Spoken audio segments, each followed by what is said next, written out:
The kicker and the punter. That's it. If you were to ask me, after two horrific games in this 2024 season, who are the good players on the Florida State football team, those would be my answer. And maybe the long snapper, too. Everybody else, not so great.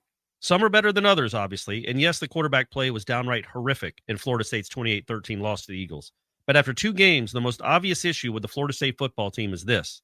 There's nothing special out there anywhere.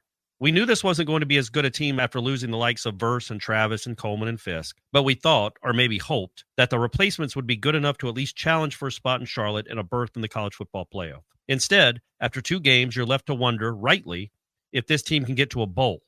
Losing overseas to a decent Georgia Tech team? Disappointing but forgivable. Losing at home in hideous fashion to Boston College? Not just disappointing and depressing, but concerning to the point that you start questioning what in the world is going on with the program. I like Mike Norvell. Clearly, he's a good coach. And I'd like to remind everyone listening to this how relieved you were when he decided to not take the Alabama job 8 months ago. But Florida State's offensive-minded head coach has a bad offense. The coach that preaches response and physicality has a team that doesn't respond and has been absolutely manhandled 2 games in a row. It's also a Florida State team that was penalized 7 times on Monday, including 2 false starts on a senior offensive lineman and a personal foul and a touchback, immediately after your only touchdown. You also had 12 men on the field in a first-and-goal situation and still couldn't keep Boston College out of the end zone.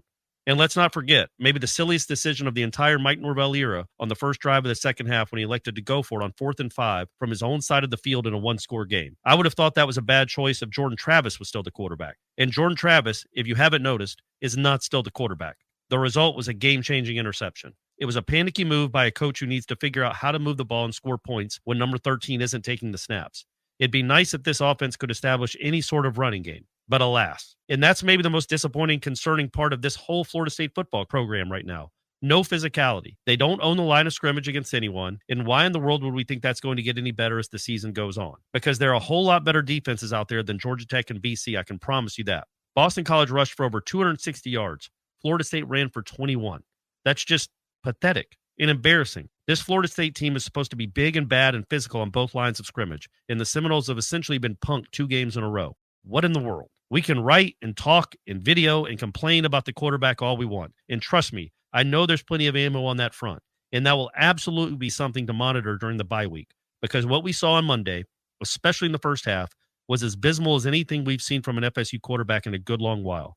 I absolutely think a QB change is at least on the table right now. But let's not just throw all the blame at DJ Uiagalelei's feet, even though it would be fitting after some of those passes he threw on Monday night, am I right? He has absolutely no running game to speak of. His senior tight end couldn't catch anything. His offensive line, more often than not, was being abused by BC's defensive line. And for stretches of Monday night, the Florida State defense looked closer to the one we saw in 2021 than what we saw in 2023. It's year 5.